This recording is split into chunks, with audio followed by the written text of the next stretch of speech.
vais commencer à vous parler d'une série de 5 clés que j'avais commencé à parler à l'église Saint-Laurent. Mais j'ai fait juste la première clé et c'était le voyage. Je sens que nous devons regarder ces choses ensemble comme église. Parce que nous voulons voir la main de Dieu bouger parmi nous. Amen. Alléluia. Gloire au nom de Jésus. Ainsi, on va aller et c'était une confirmation puissante ce matin à l'ouverture du service. On va retourner dans le psaume 133. Alléluia. Et j'aime ça quand Dieu fait cela. Pour ceux qui étaient là ce matin, c'est le verset, c'est le passage avec lequel on a ouvert le service. Et quand le pasteur a dit psaume 133, mon cœur a fait un bond. Et j'ai dit, ah Seigneur, tu es bon. Alléluia. Psaume 133, si vous l'avez trouvé, dites Amen. Amen. Si vous cherchez encore, dites j'arrive. Alléluia, tout le monde est déjà là.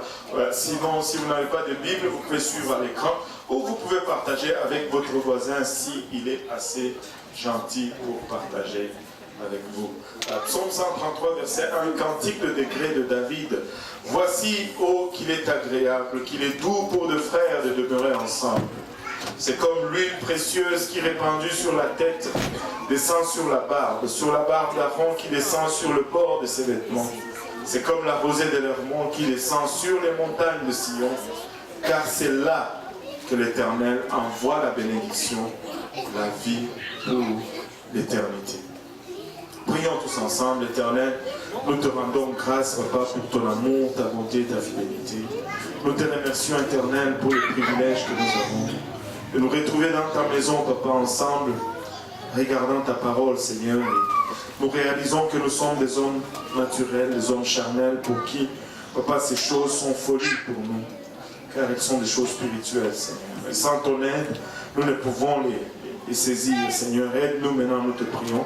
Moi, afin que je puisse te donner sans crainte, ni faveur, ni hésitation. Nous tous ensemble, Seigneur, afin que nous puissions les recevoir dans nos cœurs et qu'elles puissent y trouver une place où germer, produire de fruits et que ce fruit nous conduise dans la vie éternelle.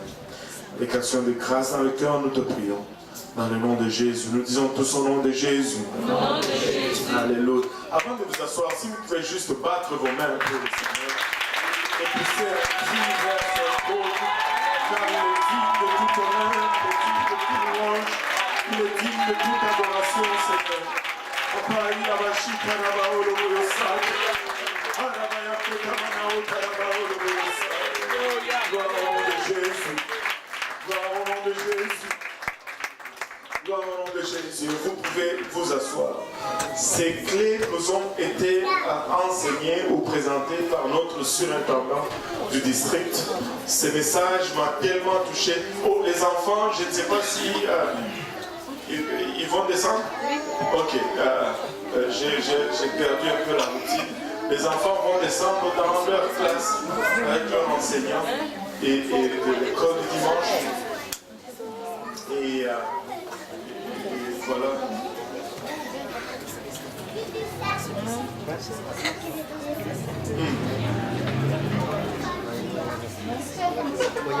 Nous n'avons pas encore de traducteur espagnol, mais ça va venir. Amen. Nous sommes en train de prier et de travailler. Frère Cédric nous a quittés, parti au Cameroun. On sait qu'au Cameroun, ils n'ont pas besoin de traducteurs en espagnol. Donc ils devraient en principe retourner, n'est-ce pas? Ça fait du sens. Alléluia. Gloire au nom de Jésus. Alléluia. Et donc je disais, donc ces clés nous ont été partagées par notre surintendant du district, le frère Sichon. Et je pense que c'est tellement vital pour la croissance de l'Église que je me suis donné comme mission de les partager avec nos églises. Amen. Et de les partager avec nos églises. D'abord, pourquoi l'église? Vous savez, l'église, ce n'est pas l'idée d'un homme. L'église, c'est l'idée de Dieu. Amen. Amen. L'église, ce n'est pas l'idée d'un homme. C'est Jésus-Christ qui a planté l'église. C'est l'idée de Dieu. C'est la conception de Dieu. Nous avons plusieurs conceptions. Des fois, nous amusons même à tordre les conceptions. Nous pouvons regarder comment les églises fonctionnent aujourd'hui et dire, oh ben l'église primitive ne fonctionnait pas tellement comme ça, aujourd'hui, blablabla, on fait ceci. Mais il y a plusieurs choses qui se faisaient dans l'église primitive que si on voulait les appliquer aujourd'hui, vous allez tous fuir. Par exemple, l'église primitive, ils vendaient leurs biens et ils donnaient tout à l'église. Si on demandait cela, ben, on aurait un problème. Amen. Dites-moi, ouais, amen. Ne me laissez pas maintenant, comme si j'étais seul. Alléluia. Donc, il y a certains concepts qui s'ajustent par rapport à qu'est-ce qu'on est en train de faire face. Il y a des structures qui vont changer, mais l'Église reste l'idée de Dieu. Et l'Église doit fonctionner comme un corps. Si l'Église ne fonctionne pas comme un corps, ben, on est dysfonctionnel. Je dois faire partir des activités de l'Église. Je ne peux pas être sélectif. Il y a de ces activités qui sont cruciales. Je vais faire un peu mon pasteur aujourd'hui. Alléluia. Et il y a de ces activités qui sont cruciales. Non seulement pour toi, mais pour l'Église. Je veux dire, non seulement pour l'Église, mais pour toi aussi. Si tu veux grandir dans le Seigneur, il y a de ces choses que tu dois mettre dans ton agenda en ce qui concerne l'Église. La première des choses, c'est que tu dois être là à la réunion de prière le samedi soir. Amen. Ce n'est pas quelque chose d'optionnel. Ce n'est pas quelque chose qu'on fait parce qu'on n'a rien d'autre à faire le samedi soir et on s'est dit, ben, on va venir juste à l'église. Écoute, l'église est fondée sur la prière. Sans la prière, nous n'allons rien accomplir. Et c'est important que nous venons comme église, comme corps de Christ, chaque samedi soir où nous nous réunissons ensemble et nous élevons nos voix vers le trône de Dieu. C'est là que nous polissons nos différences. Vous ne vous en rendez pas compte. Le fait de prier ensemble diminue nos différences et plutôt insiste ou met en phase les points qui nous unissent ensemble. Une église qui prie ensemble demeure ensemble. Amen. Nous devons être là, prier. Sans la prière, il n'y a pas de présence de Dieu. Sans la prière, nous sommes juste un autre club social. Sans la prière, nous sommes juste un rassemblement du dimanche quelconque, comme toutes les autres dénominations. Mais nous n'avons pas besoin d'amener une autre dénomination. Nous avons besoin de la puissance et de la gloire de Dieu parmi nous. Nous devons prier pour cela. Sans la prière, nous ne pouvons rien accomplir. Le samedi soir, je dois être à l'église. Regarde ton voisin, dis-lui, le samedi soir, je dois être à l'église. Ok, fais-le juste, au moins, juste pour obéir. Okay. Et après, le Seigneur va t'amener la conviction et tu vas commencer à venir. Amen. À moins que tu sois à l'école, écoute, il y a très peu d'écoles le samedi soir. Très peu d'écoles. Le samedi soir, sois à la réunion de prière. La prière, ce n'est pas de l'inactivité. La prière, c'est la puissance. La prière, c'est l'oxygène pour l'âme. La prière, c'est la nourriture pour l'esprit. Sans la prière, nous sommes inexistants. Amen. Nous devons prier. Il n'y a pas de substitut pour la prière. Vous savez, il n'y a pas de substitut pour la prière.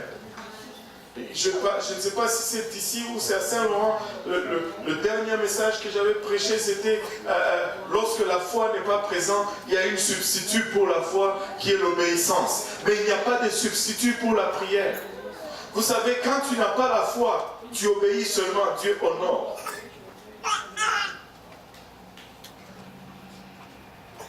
Et c'est biblique.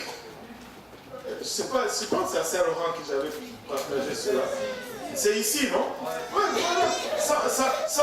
Mais parce que vous me regardez comme si c'était nouveau. Alléluia. Mais il n'y a pas de substitut pour la prière. Tu dois prier. Je dois prier. Nous devons avoir un temps de prière personnel, mais nous devons avoir aussi un temps de prière collectif. Et laissez-moi vous dire ceci, pasteur, tu sais, des fois, ceux qui viennent à l'église pour la prière, des fois ils ne prient pas à la maison. Ça c'est vrai. Mais ceux qui ne prient pas à la maison, ils ne viennent jamais à l'église pour prier. Ils ne prient jamais à l'église. Tu sais, tu ne peux pas me dire, je vais prier à l'église, je ne prie pas à l'église parce que je veux prier à la maison. Si tu ne pries pas à l'église, tu ne pries jamais à la maison. Jamais. Ceux qui prient à l'église, des fois ils vont prier à la maison. Mais ceux qui ne prient pas à l'église, ils ne prient pas non plus à la maison. Ça c'est sûr. Alors nous devons venir prier à la maison, plutôt à l'église, si nous voulons avoir une chance de prier à la maison. Alléluia. Oh Paul, il revient du Congo et tout de suite il commence à nous balancer des choses. Alléluia. Nous devons prier. L'église c'est important. L'église c'est une idée de Dieu. Nous devons venir à l'église. Nous devons participer aux activités de l'église. L'étude biblique du jeudi soir, ce n'est pas pour garnir la semaine. Écoute, si tu veux connaître la parole de Dieu, il faut être là le jeudi soir. Le dimanche, on n'a pas le temps d'étudier la parole de Dieu. Le dimanche, on prêche l'évangile. On veut amener la conviction. On veut voir les âmes qui sont là pour la première fois se repentir de leurs péchés, se faire baptiser au nom de Jésus-Christ, recevoir le Saint-Esprit. Mais quand on vient le jeudi, on a le temps de creuser maintenant en profondeur dans la parole. On a le temps de servir un repas complet. On sert l'entrée, la soupe, le plat principal, le dessert, et on sert toutes ces choses. Et on mange bien et on s'assure qu'on est à santé spirituellement. Si tu ne viens pas le jeudi, c'est un mauvais service que tu te rends. Tu vas toujours être un chrétien superficiel. Et quand le vent des épreuves, des tribulations vont venir, tu vas flancher. Il faut que tu sois là, il faut que la parole de Dieu entre en moi. Amen. Il faut que la parole de Dieu entre. Donc, regarde ton voisin, dis-lui, maintenant, je veux commencer aussi à venir le jeudi soir. Alléluia. Gloire au nom de Jésus.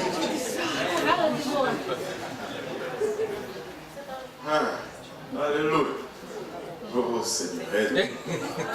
Maintenant, le jeudi, on vient, on apprend la parole de Dieu. S'il y a des questions, les dimanches, on ne permet pas de poser des questions. Mais le jeudi, tu peux m'arrêter. Tu peux arrêter Pasteur Abou et poser une question. Je ne comprends pas pourquoi cela. Et là, tu ne rentres pas à la maison frustré. Tu as une réponse biblique. Amen. Il faut être là le jeudi soir. Maintenant, le dimanche soir, vous savez, je vais juste vous donner mon exemple à moi. Quand j'ai commencé à venir à l'église, je venais le dimanche, puis je rentrais à la maison, et puis je me disais, j'ai fait ma part. Et c'était avec cette attitude-là. Pensez-vous un peu si Dieu commence à nous regarder aussi et puis il dit, tu as fait ta requête, j'ai fait ma part. Le reste, c'est toi-même. Qui va être satisfait avec cela? Non. Mais la première fois que j'avais mis mes pieds dans le service de soir, je n'ai plus jamais manqué un seul service de soir. Amen. Si je suis en ville, Et je vais être honnête avec vous. Des fois, je suis très fatigué. Mais je vais être vraiment honnête. Je préfère encore venir m'endormir dans le banc de l'église que de rester à la maison. Ça, c'est juste mon choix extrême. Parce que même entre deux clous, quelque chose peut rentrer. Mais si je suis à la maison, il n'y a rien que je reçois. Alors, amen. Je préfère venir même prendre des miettes de la table du Seigneur que rester à la maison, me prélasser et courir pour des choses périssables. Je veux... Maintenant, regarde ton voisin, dis-lui, en tout cas, dimanche soir aussi.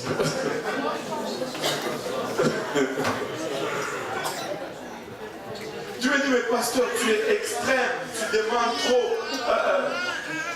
Laissez-moi juste mettre cela en perspective. Amen. Qui travaille ici?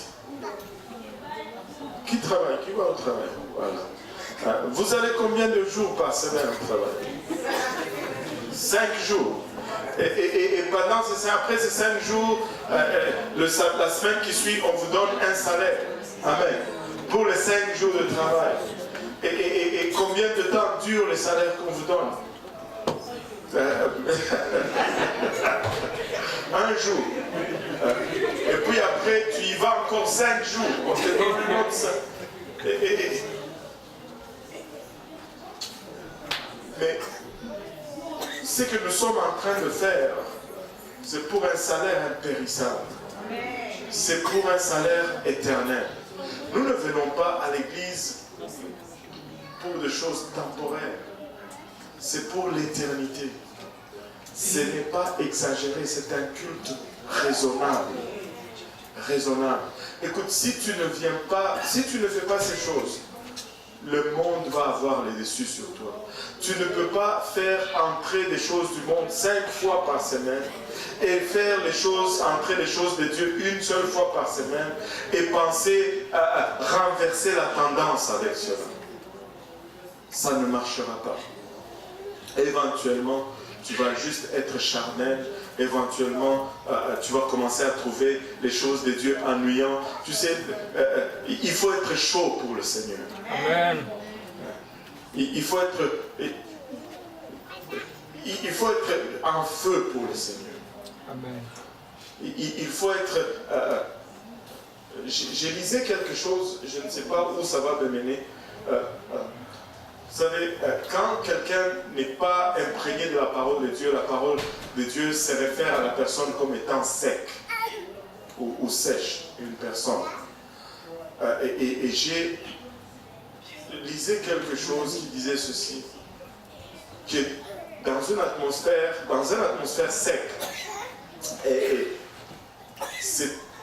on ne sent pas la température de la bonne façon. On endure plus la température quand l'atmosphère est sec. Quand il fait froid et humide, tu sens le froid tout de suite. Quand il fait chaud et humide, tu sens la chaleur tout de suite. Mais quand c'est sec, tu as l'impression qu'il ne fait pas si chaud. Ou tu as l'impression qu'il ne fait pas si froid. Et tu n'es pas très sensible à la température. Et c'est pourquoi ils disent dans le nord où il fait très froid, ne te fie pas seulement à ce que tu ressens. Quand tu lis la température, tu dois te couvrir. Il y a des gens qui perdent leurs oreilles parce que c'est sec.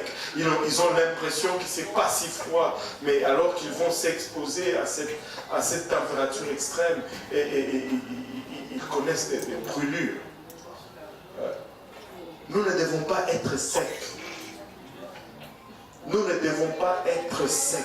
Nous devons être trempés dans la parole de Dieu, afin que nous soyons sensibles à l'environnement autour de nous. Quand on est sec, on peut être dans un environnement très charnel. On ne se rend même pas compte. On trouve cela normal et tout nous passe par-dessus. Nous devons être trempés dans la parole du Seigneur. L'Église, c'est une idée de Dieu. Amen. Je dois être à l'Église. Maintenant, La première clé que nous allons voir aujourd'hui, c'est l'unité. Et tout le monde dit unité. Et le psaume 133 est un psaume très puissant concernant l'unité. C'est le psaume de l'unité. À plusieurs reprises, on s'est référé à ce psaume pour parler de l'unité. L'unité est l'un des éléments les plus puissants de la nature. Vous savez, la prière est puissante. Mais il n'y a rien de plus puissant qu'une prière en unité. L'adoration est puissante. Alléluia. Quand j'adore seul, ça peut être puissant parce que l'adoration est puissante.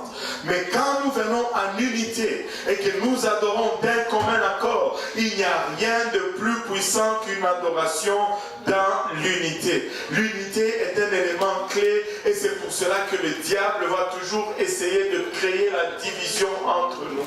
Dieu nous a appelés de plusieurs origines, de plusieurs cultures, de plusieurs natures, de plusieurs sources, mais la Bible nous dit que de plusieurs, il en a fait un seul. Quand nous venons dans la présence de Dieu, quand nous devenons enfants de Dieu, notre première identité n'est plus notre identité terrestre, ça devient notre identité céleste. Avant d'être canadien, je suis d'abord chrétien. Avant d'être congolais, je suis d'abord chrétien. Avant d'être haïtien, je suis d'abord chrétien. Je ne suis pas camerounais d'abord, mais je suis d'abord chrétien.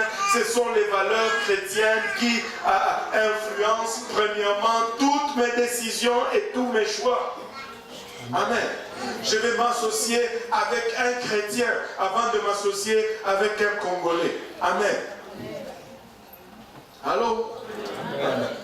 Parce que mon identité chrétienne devient la première identité. Je ne suis plus noir, je ne suis plus blanc, je ne suis plus jaune. Je suis d'abord un enfant du Très-Haut. Alléluia, un citoyen de la Jérusalem céleste. Alléluia, qui est ici pour un moment, qui est de passage temporairement. Mais ma destination et mon demeure, c'est le ciel. Alléluia.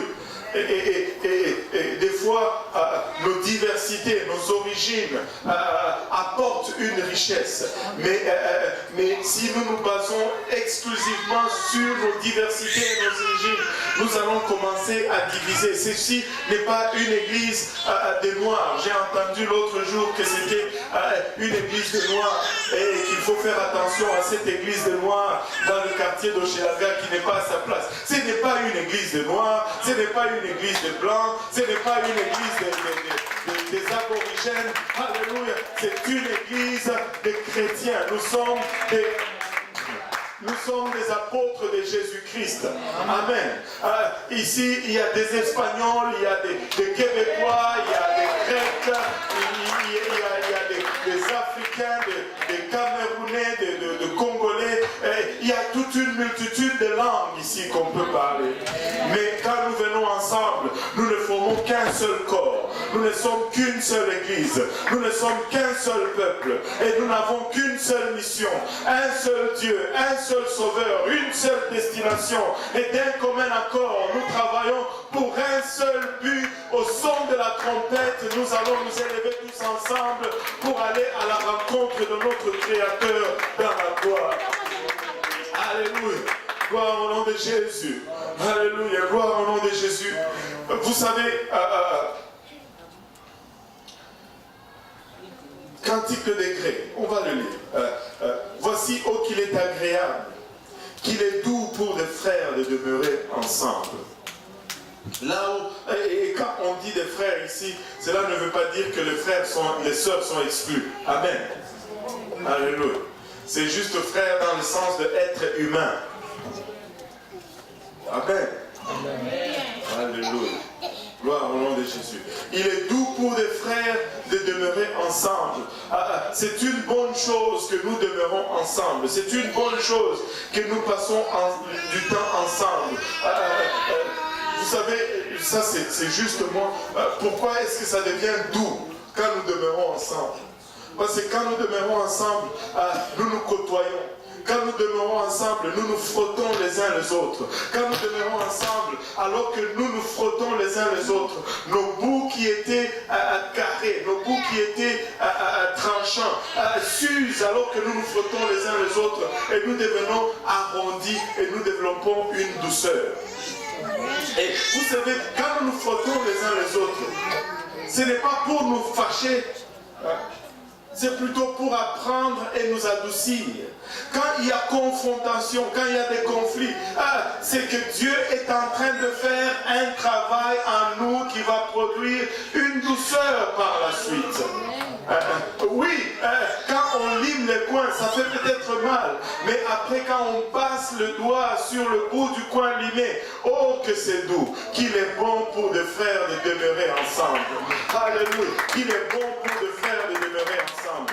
Oui, de là où Dieu nous a tirés, tous nous avons des imperfections, tous nous avons des habitudes, mais en se frottant ensemble, je dois abandonner cette attitude égoïste pour être agréable à mon frère ou à ma soeur. Je dois abandonner telle pratique pour être agréable à mon frère et à ma soeur. Il est doux pour des frères de demeurer ensemble. Il dit c'est comme l'huile précieuse. Alléluia. C'est comme l'huile précieuse. L'huile est toujours le symbole du Saint-Esprit. L'huile est toujours le symbole de l'onction de Dieu. L'huile est toujours le symbole de la présence, de la plénitude de Dieu. La Bible nous dit que c'est l'huile de l'onction qui brise le joug. Alléluia. Si tu es lié par un joug, ça prend de l'huile pour briser ce joug. Il dit c'est comme de l'huile précieuse qui est répandue sur la tête. Regardez comme il commence. D'abord, il faut que nous soyons en unité pour qu'il y ait de l'huile parmi nous. Si nous ne sommes pas en unité, il n'y a pas d'huile parmi nous. Regardez, il dit ceci, là où 2 ou 3 se réunissent à mon nom, là je suis au milieu d'eux. Et nous avons besoin de lui. Nous devons venir ensemble et nous devons être en unité. C'est là où il va verser de son huile précieuse. Il répand cette huile d'une façon ordonnée. Il la verse d'abord sur la tête. Il ne commence pas à verser l'huile aux pieds, il verse l'huile sur la tête. Amen. Alléluia. Il verse l'huile sur la tête. Il y a un ordre à respecter. Dieu est un Dieu d'ordre. C'est Dieu qui appelle. C'est Dieu qui élève et c'est Dieu qui rabaisse. C'est Dieu qui place et c'est Dieu qui déplace. Il est le maître de temps et de circonstances. Il n'y a pas une seule autorité qui monte sur le trône d'autorité que Dieu ne l'a pas permis. Amen. Allô? Ce n'est pas par erreur que tel occupe telle fonction. Ce n'est pas par erreur que tel occupe telle position. Mais Dieu l'a permis, c'est Dieu qui appelle. Alléluia. Alors, notre responsabilité, c'est de respecter ce que Dieu a établi comme ordre sur nous. Dieu a placé certains pour nous diriger et d'autres pour aider ceux qui dirigent. Mais laissez-moi vous dire, ne regardez pas cela à la façon du monde. Regardez cela à la façon de Dieu. Tous, nous avons un rôle. Et tous, nous remplissons une fonction dans le royaume de Dieu. Celui qui est appelé à diriger et celui qui est appelé à aider celui qui dirige, nous allons tous avoir notre récompense de la même façon. Il n'y a pas un plus grand, un plus petit. Dans le royaume de Dieu, il n'y a qu'un seul titre et le titre c'est serviteur. Et vous allez le voir, c'est ce qu'il dit. Mais chacun sert dans sa position. Imaginez-vous un peu quel type de personne je serais si à la place de mes mains, mes deux pieds étaient là, collés au bras. Et que mes deux mains se retrouvaient, non pas mes deux mains là-bas, mes deux mains se retrouvaient peut-être de chaque côté de mes oreilles et que mes oreilles se retrouvaient au bout de mes membres inférieurs. Ça ferait très difficile à fonctionner. Mais du temps que les mains ont besoin des pieds, du temps les pieds ont besoin de mains, du temps que les mains ont besoin d'oreilles, les oreilles ont besoin de pieds, mais il n'y en a pas un qui est supérieur, un qui est inférieur, mais chacun remplit son rôle à la place où Dieu l'a appelé et nous complétons les uns les autres en unité et nous allons accomplir les buts de Dieu. Ne jalouse pas ton frère, ne jalouse pas ta soeur, c'est Dieu qui appelle, c'est Dieu qui place. Alléluia, rendons grâce à Dieu et servons Dieu ensemble dans l'unité. Alléluia, et voyons la main de Dieu travailler parmi nous. Nous avons besoin de travailler ensemble. Amen. Alléluia. Nous allons respecter les offices et les ordres que Dieu a établis parmi nous. Allô? Nous allons avoir du respect pour les positions que Dieu a établies parmi nous. Il y en a qui sont... le frère Kuhn nous a parlé, nous a exhorté fortement là-dessus, avoir le cœur d'un serviteur. Dit avoir le cœur d'un serviteur, ce n'est pas être en arrière de la chair et prêcher un message. Mais avoir le cœur d'un serviteur, c'est de veiller à ce qui doit être fait pour le faire. Il dit, je n'ai peut-être pas une position officielle, mais j'ai des yeux pour voir. Et je vais aller dans les toilettes et je vais regarder si la poubelle est remplie et qu'elle déborde. Je vais enlever le couvercle de cette poubelle et je vais prendre mon pied numéro 12. Moi, je n'ai pas de numéro 12. Je vais prendre mon numéro 12 et je vais renforcer dans cette poubelle pour m'assurer que toutes les feuilles rentrent et je remets le couvercle là-dessus. Parce que tous ceux qui viennent à l'église, ils vont passer par les toilettes. Quelle image ça va donner si notre toilette est en désordre? Il dit, pendant que je fais cela, je fais un service à l'Éternel. C'est un service que je fais à Dieu. Et le statistique nous dit ceci. Quand les gens viennent à l'église, les gens qui restent à l'église, la décision de rester à l'église ou de revenir à l'église est faite avant même que le pasteur ne prononce le premier mot de son message.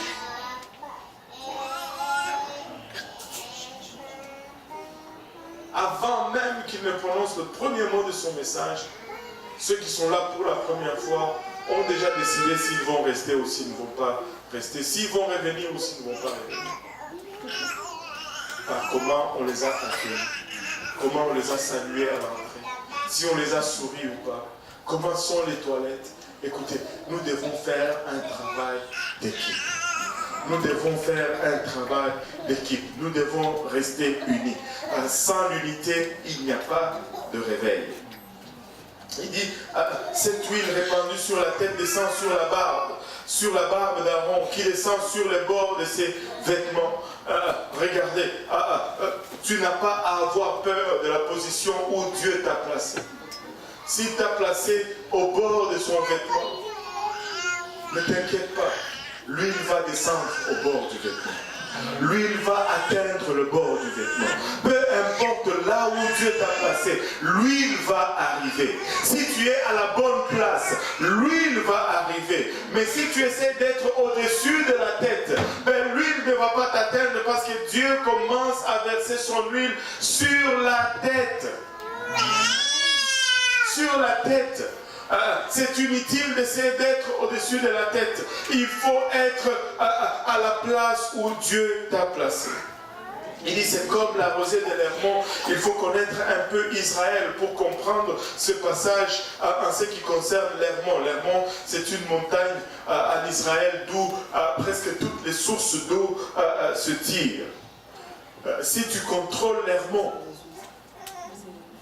tu contrôles Israël. Tu coupes toute ressource d'eau potable à Israël. Il dit, c'est comme la rosée de l'Hermon qui descend sur les montagnes de Sion, car c'est là que l'Éternel envoie la bénédiction, la vie pour l'éternité. Quand on regarde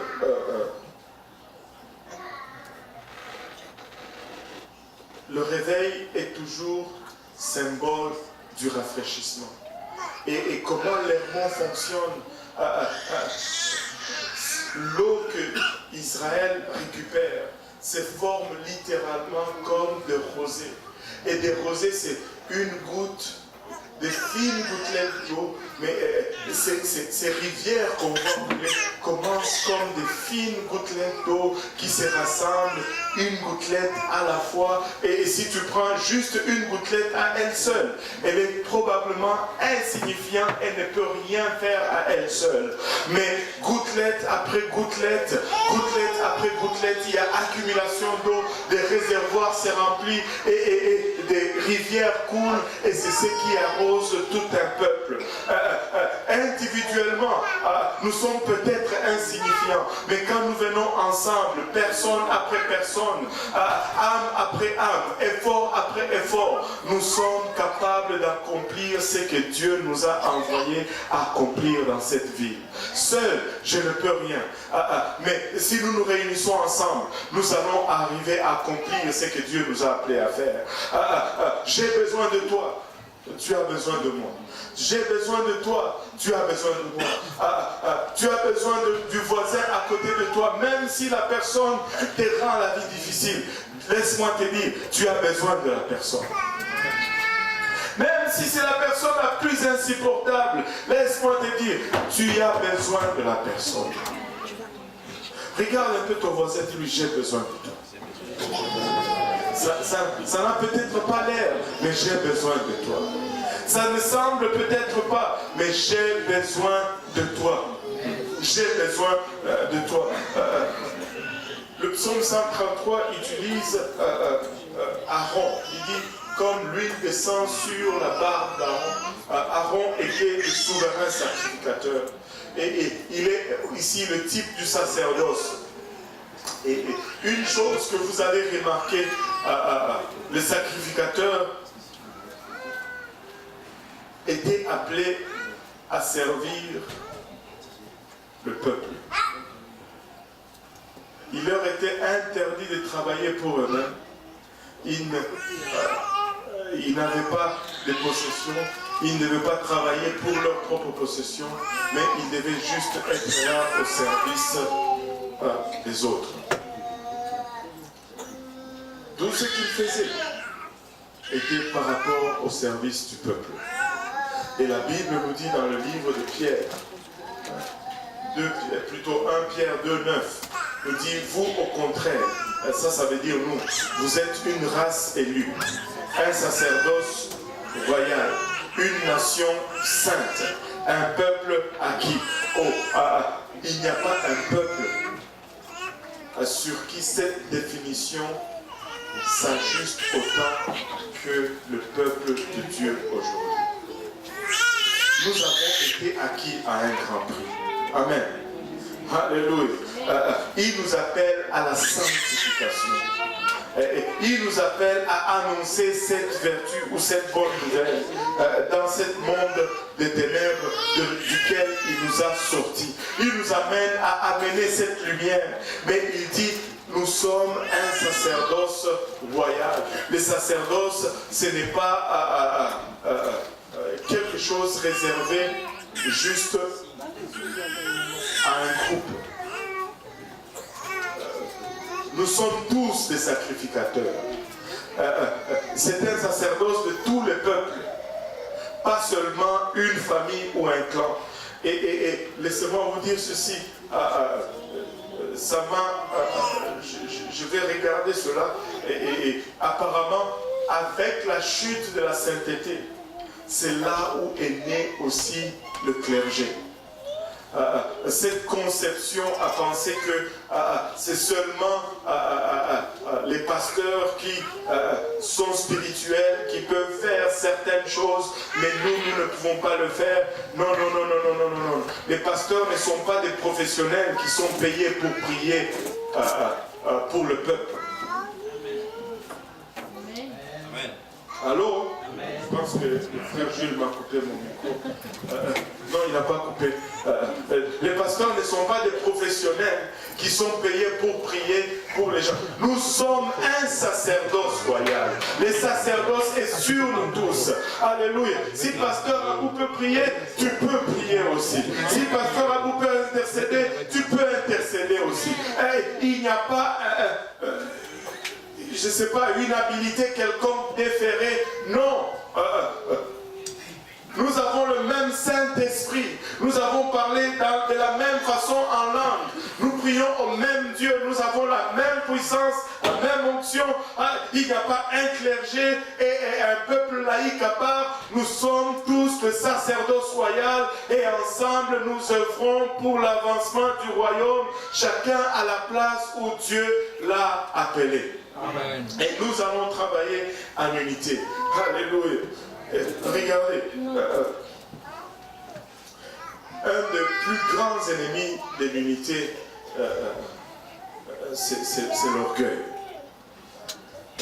L'orgueil est la chose qui va beaucoup entraver l'unité. Au fait, je dis toujours le contraire de l'orgueil, c'est l'humilité. Mais l'humilité est tellement efficace que le diable utilise le contraire de l'humilité pour faire tomber la plupart des gens. Si nous étions un peuple imbu d'humilité, nous allons éliminer, pasteur Abou, ça ce sont mes calculs, je peux être à côté peut-être à 1% près, mais nous allons éliminer 90% de nos problèmes. 90% de nos conflits seraient éliminés si nous étions un peuple humble. Mais l'humilité, c'est très subtil. L'humilité, des fois c'est difficile à saisir. L'humilité, lorsqu'on pense qu'on l'a, c'est alors qu'on ne l'a pas. Et j'aime toujours comment le rabbin dit, il dit, je suis tellement intelligent, mais la chose pour laquelle je suis le plus fier de moi-même, c'est mon humilité.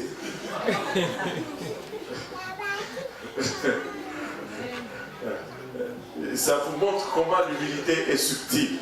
Alors que tu dis je suis humble, ben alors tu ne l'es pas. Mais n'essayez même pas de dire oh je ne suis pas humble pour qu'on pense que vous êtes. Non. Là tu ne l'as pas encore 2 fois plus. Mais l'humilité, c'est cette capacité de se voir comme moindre. Pas de se regarder moins, mais de se voir comme moindre. Tu sais, on est offensé parce que on pense qu'on nous a considérés comme moins que ce qu'on pense qu'on est. Sinon, on ne serait pas offensé. Allô? Amen. Alléluia. Aide-nous, Seigneur. Parce que si je pensais que j'étais déjà inférieur et qu'on me traite comme ça, je serais content. Mais je ne pense pas que je suis inférieur. Je pense que je suis humble, mais vraiment, je ne le suis pas. Parce que quand on me traite vraiment comme là, non, mais ça ne va pas. Mais quand on est vraiment humble, on te dit tu es rien. Tu dis mais c'est vrai. C'est comme, des fois je n'ai jamais compris cela.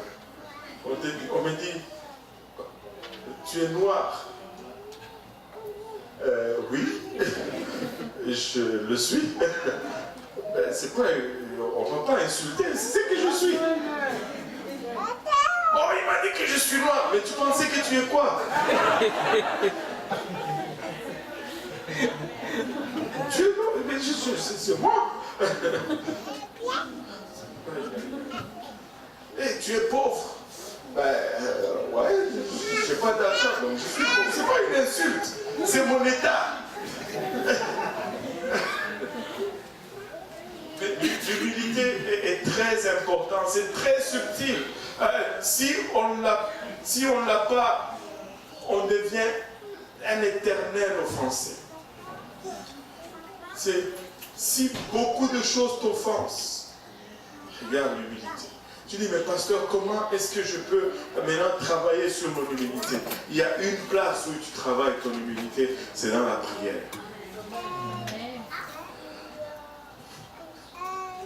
Pas la prière publique, la prière en secret. La prière que personne ne sait que tu fais. Quand tu rentres dans ta chambre et que tu fermes la porte, les gens pensent que tu es en train de dormir, mais tu es en train de parler à ton Créateur. Là, tu es à nu devant lui. Tu lui dis, Seigneur, il n'y a pas de secret. Regarde-moi comment je suis. Plein de déchets, change-moi Seigneur. Je ne peux pas y arriver sans toi. Je ne suis pas capable. Mais en faisant cela, qu'est-ce que tu es en train de te dire? Tu es en train de te voir exactement à la place où tu es. Tu es en train de te voir au niveau où tu es exactement. Tu es en train de réaliser ta position. Et là, le Seigneur enlève ces choses. Et c'est ça qui produit l'humilité. La prière en secret. La prière en secret. La prière en secret. L'humilité est un des catalyseurs de l'unité comme pas possible. S'il y a beaucoup d'orgueil, c'est impossible d'avoir l'unité. Tout le monde veut être toujours au-dessus de tout le monde. Non, non, non, non. Il n'y a pas de supérieur, il n'y a pas d'inférieur. Il n'y en a qu'un seul qui règne au-dessus de nous tous. Il n'y a qu'un seul trône dans son royaume et il est le seul digne d'être assis sur ce trône.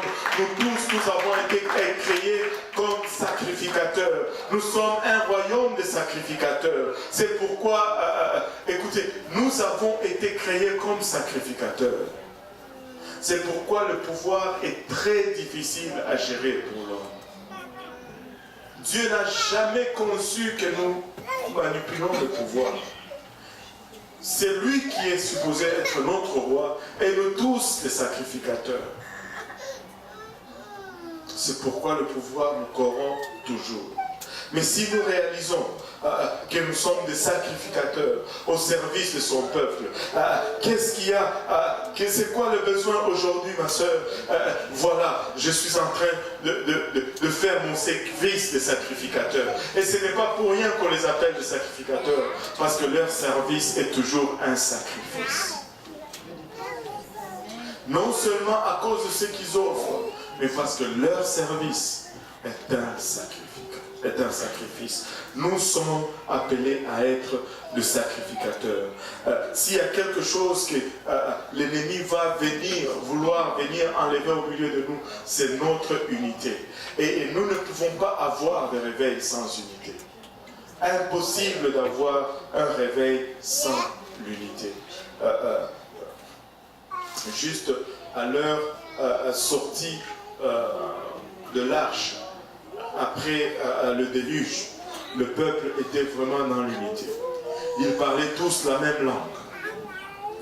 Ils avaient tous le même objectif. Et ils se sont dit, ils vont construire une tour qui va monter jusqu'au ciel. Et leur but était ceci. Nous allons construire cette tour de sorte que si c'est Dieu envoie un autre déluge, nous n'avons pas besoin de courir à gauche, à droite. Nous allons juste monter, jusqu'à ce que le déluge va finir et nous allons redescendre. Et ils étaient juste un seul peuple. Ils étaient juste de commun accord. Et ils se sont donné ce projet qui était contre la volonté de Dieu. Mais l'Éternel lui-même dit ceci. Je vais descendre et les confondre. Parce que voici ce qu'ils ont entrepris de faire. Et parce qu'ils sont un, ils sont unis. Rien ne peut les empêcher d'accomplir ce qu'ils ont projeté. Avec un plan qui était le contre la volonté de Dieu, mais avec tout simplement la puissance de l'unité. Dieu lui-même leur donne ce témoignage. Rien ne peut les empêcher de faire ce qu'ils ont projeté. Mais combien d'avantages si un groupe de peuple aujourd'hui se mettait ensemble et qu'ils recherchaient la volonté de Dieu. Une fois après avoir trouvé cette volonté et qu'ils se disaient, nous allons nous réunir ensemble, nous allons mettre nos efforts en commun et nous allons faire ce que Dieu demande de faire. Combien d'avantages allons-nous réaliser ce que Dieu a planifié pour nous si nous nous mettons en accord parce que nous sommes déjà en ligne avec sa volonté. C'est la volonté de Dieu que nul ne périsse, que tous parviennent à la repentance. C'est la volonté de Dieu que nous prêchons cet évangile, que plusieurs viennent à sortir des ténèbres de ce monde et qu'ils puissent arriver dans sa merveilleuse lumière. C'est la volonté de Dieu que son œuvre qu'il a fait au calvaire puisse être connue de tous. C'est la volonté de Dieu qu'il rencontre chacun de nous. Alléluia. Avant ce moment fatidique où notre destinée ne peut plus être altérée. Alléluia. L'unité. Sans l'unité, il n'y a pas de réveil. Sans l'unité, il n'y a pas de bénédiction. Sans l'unité, il n'y a pas de service. Nous pouvons voir l'exemple vraiment dans le livre de Actes 6, tous les diacres qui étaient là. C'était des diacres. Ils avaient d'autres travails. C'était des gens qui étaient aptes à enseigner. Mais pour le besoin de l'unité, ce n'était pas un rabaissement pour eux que de s'affairer au partage de la nourriture, aux tables, alors qu'il y avait des veuves qui se plaignaient. On peut voir l'humilité. Et c'est parmi ces gens-là qui servaient la nourriture aux tables. Savez-vous, le premier qu'on a cité dans Actes 6, parmi les diacres qui ont été choisis, est-ce que quelqu'un peut me donner le nom du premier qu'on a cité? Étienne. Étienne. Il a été choisi pour servir la nourriture aux tables. Mais c'est Étienne qui a été le premier martyr de l'église. Qu'est-ce qu'il faisait, Étienne, dans l'église? Non, pas grand-chose. Il servait juste la nourriture aux veuves. Ça, c'était son travail dans l'église. Mais en dehors de l'église, alléluia, il pouvait se rassembler des gens et prêcher la parole du Seigneur jusqu'à ce que ces gens soient tellement touchés. Écoutez, peu importe ce que tu as à faire à l'église, écoute, nous sommes juste un corps appelé à prêcher cette bonne nouvelle. Ne laissons pas des positions temporaires nous diviser. Ne laissons pas nos identités mondaines nous diviser. Nous avons un appel, nous avons un travail à accomplir. Dieu nous appelle à annoncer son évangile et nous allons le faire. Ensemble, unis, d'un commun accord, nous allons le faire. Amen. Alléluia. L'unité. Que tout le monde dise unité. La deuxième clé, c'est l'obéissance. Mais nous allons parler de l'obéissance probablement la semaine prochaine. Nous allons nous arrêter sur l'unité aujourd'hui. Après l'unité, nous allons avoir l'obéissance. Mais comme devoir, chaque jour, rentre dans ta chambre. Au moins pour cette semaine, avant qu'on se rencontre jusqu'à la semaine prochaine, chaque jour, rentre dans ta chambre, ferme la porte en arrière de toi. Et quand le diable te demande, mais qu'est-ce que tu es en train de faire? Je suis en train de chercher l'humilité. Pardonne-moi. Prie, prie, prie jusqu'à ce que tu pleures. Regarde-toi, expose-toi à toi-même. Expose-toi devant Dieu. Dis, Seigneur, voici ce que je suis. Parce que tu es vraiment qui tu es. Tu es vraiment ce que tu es lorsque personne ne te regarde. Si tu partages un appartement, tu es en colocation, veille sur les heures. Lorsque les autres sont ailleurs, rentre seul, prie en cachette. Parle au Seigneur. Dis, si tu as des problèmes avec le mensonge, Seigneur, j'ai des problèmes avec le mensonge. Dis-le à Dieu. Dis-le ouvertement. Mais seul, personne ne t'entend. Si tu as des problèmes avec la jalousie, parle. Dis, Seigneur, mon problème c'est la jalousie. Dis-lui et laisse-le savoir à Dieu. Alors que tu les confesses au Seigneur, il est seul à mesure de te guérir de ces choses. Si ton problème c'est l'égoïsme, parle-lui. Dis, Seigneur, je suis égoïste, je ne pense qu'à moi-même. Seigneur, ce qui me tue c'est l'orgueil. Aide-moi avec la fierté. Seigneur, moi c'est la colère. Seigneur, moi c'est la perversion. À chaque fois que je suis seul, j'ai tendance à regarder des choses perverties. Aide-moi, mais seul en secret, parle à ton Dieu et laisse-le faire le travail en toi. Et tu verras, alléluia, tu sortiras de là une personne plus légère, une personne moins chargée, une personne plus apte à être en unité avec le frère et les sœurs. Et là, la douceur va prendre place. Et là, l'onction de Dieu va prendre place. Et là où l'onction se trouve, les miraculeux prennent place. Là où il y a l'onction, rien ne résiste à l'onction de Dieu. Là où il y a l'onction, les chaînes tombent. Là où il y a l'onction, la repentance prend place. Là où il y a l'onction, l'œuvre de Dieu prospère. Mais nous devons veiller à ce que nous soyons unis. Ça, ce n'est pas Dieu qui va répondre à ce besoin. C'est notre responsabilité, les uns les autres, à répondre à ces besoins. Il y a de ces choses que Dieu va faire parmi nous. Mais la responsabilité de l'unité repose sur chacun de nous. Nous n'avons pas beaucoup de temps. Le Seigneur revient bientôt. Le Seigneur revient bientôt. Oh, le Seigneur ne m'a... Plutôt le Seigneur, pardon. Le pasteur ne m'a pas appelé. Puis, on a un travail à faire. Oh, on ne m'a pas pris dans la chorale. Alors, qu'est-ce que ça change? On a un travail à faire. On a un monde à gagner. On a un évangile à prêcher. On a un enlèvement à embarquer dedans. Oh, la sœur telle ne m'a pas salué. Puis, on a un travail à faire. On a un travail à faire. Moi, on ne m'a pas donné le bulletin. Moi, on ne me donne jamais le bulletin de l'église. C'est pas grave. Peut-être que tu arrives toujours alors que les bulletins sont épuisés. Mais c'est pas grave. On a un travail à faire. On a un monde à gagner. Alléluia. On a tout un monde à gagner. Bientôt la trompette va sonner et ça sera trop tard. Dès que la trompette sonne, c'est fini.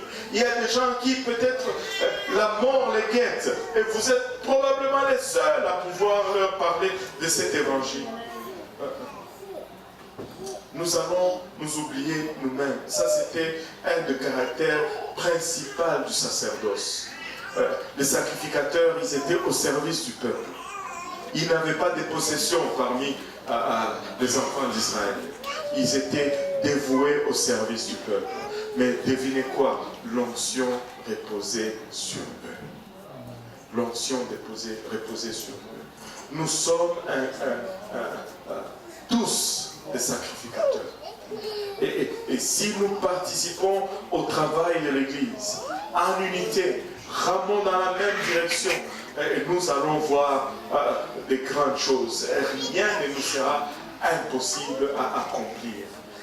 Rien, je vous dis, rien ne nous sera impossible à accomplir. Et si nous pouvons nous lever tous ensemble.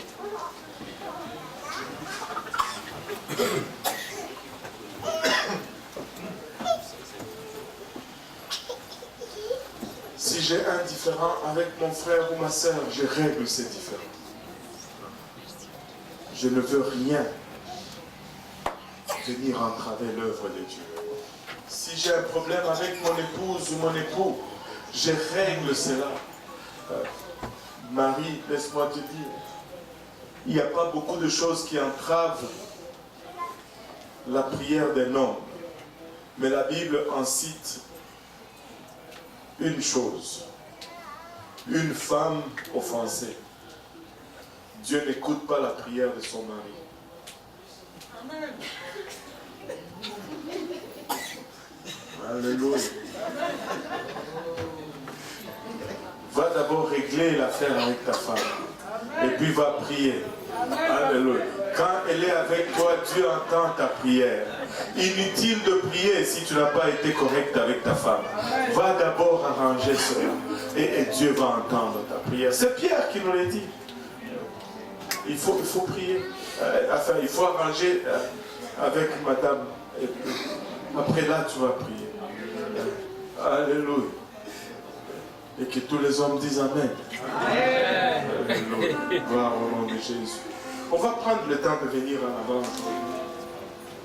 Je vais vous demander une faveur aujourd'hui. On va être des sacrificateurs aujourd'hui pour un moment. Amen. Juste pour aujourd'hui, si on peut ne pas prier pour soi-même, et juste pour prier pour l'Église et l'unité de l'Église. Juste si on peut, je sais qu'on a beaucoup de besoins, mais laissez-moi vous dire ceci. Si nous prions pour l'Église, Dieu va rencontrer nos besoins. Amen. Si nous pouvons prendre juste un moment pour élever nos voix et prier pour son corps. Alléluia. Oh la bakuta.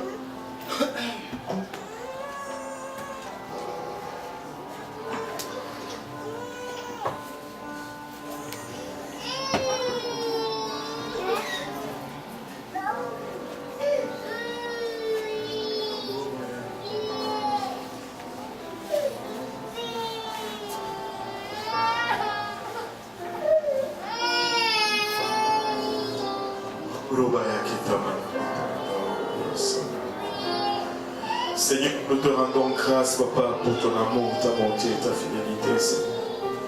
Nous venons te remercier, Papa Ilabashata, pour cette œuvre merveilleuse que tu as fait, qui est ton Église, Papa. De toute ta création, Seigneur Jésus, aucune ne t'a coûté autant que ton Église, Papa. Avec quelques simples paroles, Papa, tu as mis l'univers en marche, Seigneur. Tu as dit un mot, Seigneur. La terre est apparue. Tu as dit un mot, Seigneur. Le ciel a été décoré d'étoiles, d'astres et de soleil, Seigneur. Tu as dit seulement une parole, Seigneur. Alléluia. Et le sexe est apparu alors que l'eau s'est retirée en un seul lieu. Tu as dit une parole, ô Éternel, et les montagnes se sont élevées aux places où tu les as indiquées. Les vallées se sont rabaissées, Papa, au lieu où tu les as indiquées également, Seigneur. Papa, tu as mis une limite que les eaux ne peuvent franchir. Papa, et cela en quelques instants seulement, Seigneur. Et quand est venu le temps, Papa, mettre en marche ton Église, ça t'a coûté ta gloire, Seigneur. Ça a pris que tu t'humilies, Seigneur, toi qui étais créateur, que tu te rabaisses au niveau de la créature, Seigneur. Non seulement au niveau de la créature, Seigneur, tu es allé plus bas que ta créature. Tu t'es laissé, Papa, arrêter, torturer pour cette Église. Tu as payé un grand prix, Seigneur Jésus-Christ, pour la mettre en marche, Papa. Et elle est glorieuse, elle est pas extraordinaire. Nous venons nous tenir dans la brèche, Papa. Nous venons prier au Éternel, que tu nous mettes en chacun de nous, Papa, cette même considération que tu as eue pour ton Église, Seigneur. Papa, que tu nous remplisses, Papa, de ta compassion, Papa, afin que nous puissions voir ton œuvre comme toi tu la vois, Seigneur Jésus. Papa, nous venons, Papa, confesser l'unité parmi nous. Nous venons, Papa, repousser tout esprit de discorde, Papa. Toute division, Papa, identitaire, Seigneur. Nous venons le rabaisser, Papa. Nous venons revêtir, Papa, l'identité de Christ, Seigneur. Papa, nous venons, Papa, mettre à terre toute ambition personnelle, Seigneur. Papa, l'Église, c'est ton idée, Seigneur. Papa, c'est toi qui l'as conçu. C'est toi qui l'as enfanté, Seigneur. Papa, ne nous permets pas d'aller, Papa, à l'encontre de ton Église, Seigneur.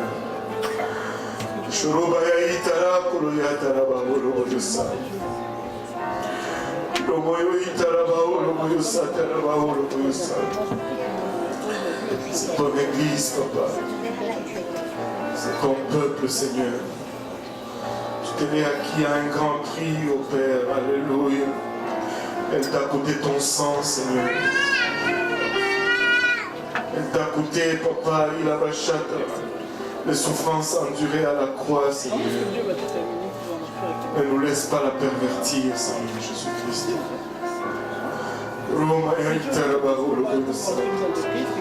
Elle t'a coûté l'humiliation extrême, Seigneur Jésus. Nous venons nous tenir dans la brèche pour ton Église, ô Père.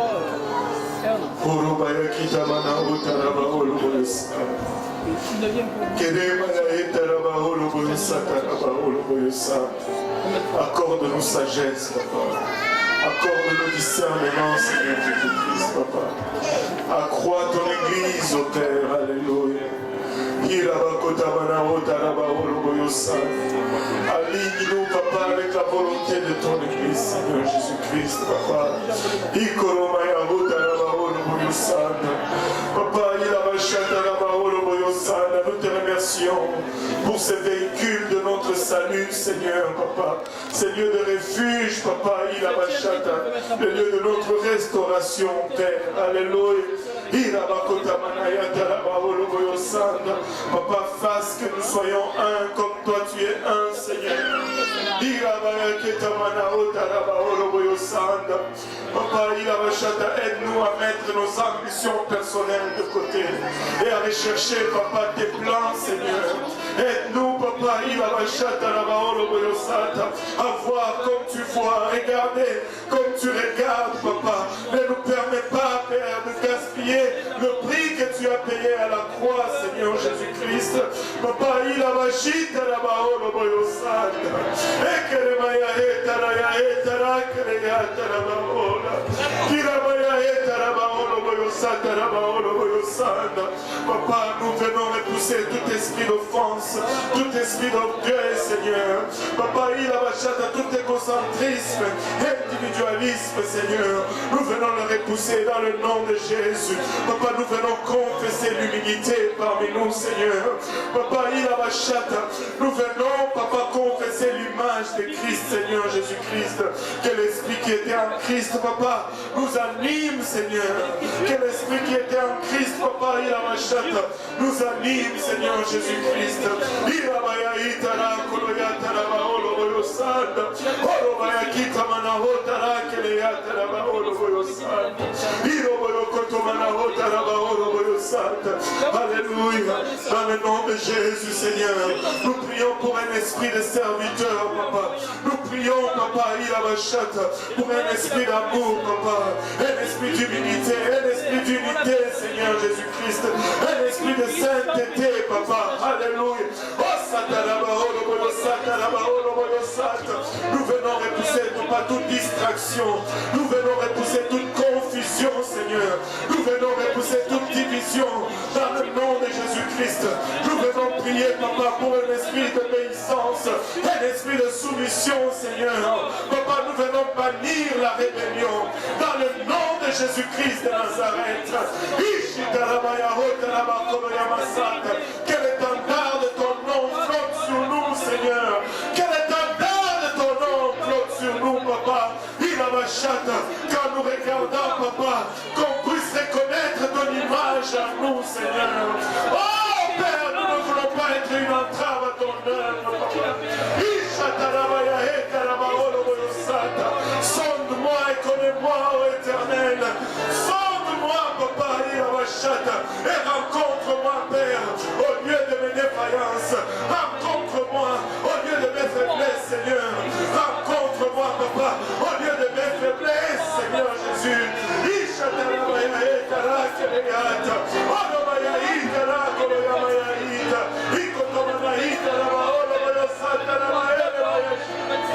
Jésus, alléluia. Jésus. Permets que ton image se forme en nous, Seigneur. Permets